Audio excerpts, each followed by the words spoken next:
Hey friends, this is Tammy with the Armored Christian, and we're reading the Bible in a year. Today is day 12, and we're reading Genesis chapter 32. As Jacob started on his way again, angels of God came to meet him. When Jacob saw them, he exclaimed, "This is God's camp." So he named the place Mahanaim.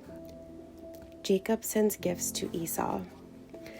Then Jacob sent messengers ahead to his brother Esau, who was living in the region of Seir in the land of Edom. He told them, "Give this message to my master Esau. Humble greetings from your servant Jacob.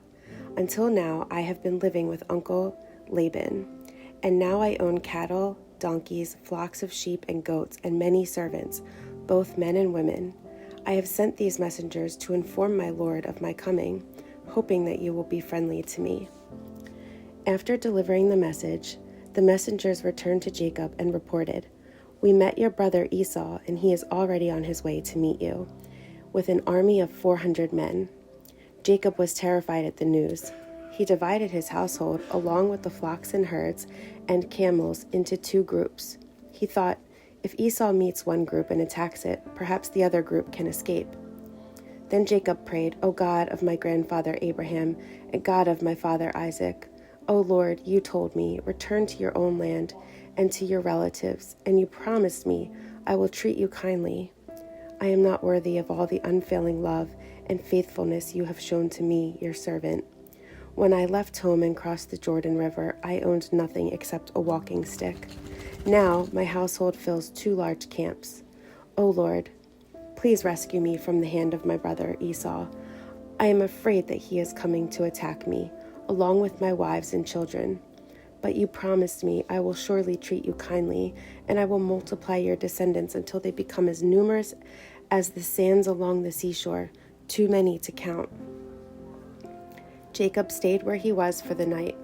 Then he selected these gifts from his possessions to present to his brother Esau: 200 female goats, 20 male goats, 200 ewes, 20 rams, 30 female camels with their young, 40 cows, 10 bulls, 20 female donkeys, and 10 male donkeys. He divided these animals into herds and assigned each to different servants. Then he told his servants, "Go ahead of me with the animals, but keep me some distance between the herds." He gave these instructions to the men leading the first group. "When my brother Esau meets you, he will ask, 'Whose servants are you? Where are you going? Who owns these animals?' You must reply, 'They belong to your servant Jacob, but they are a gift for his master Esau. Look, he is coming right behind us.'" Jacob gave the same instructions to the second and third herdsmen and to all who followed behind the herds. "You must say the same thing to Esau when you meet him. And be sure to say, 'Look, your servant Jacob is right behind us.'" Jacob thought, "I will try to appease him by sending gifts ahead of me. When I see him in person, perhaps he will be friendly to me." So the gifts were sent on ahead, while Jacob himself spent that night in the camp. Jacob wrestles with God. During the night, Jacob got up and took his 2 wives, his 2 servant wives, and his 11 sons, and crossed the Jabbok River with them. After taking them to the other side, he sent over all his possessions.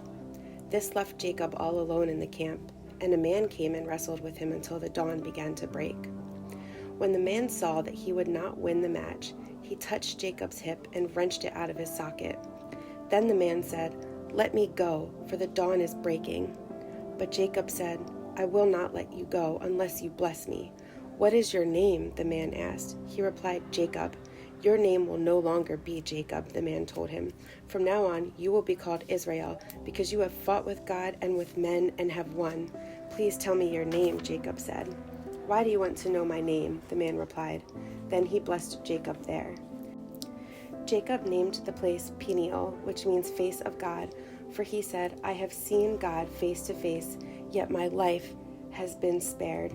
The sun was rising as Jacob left Peniel, and he was limping because of the injury to his hip.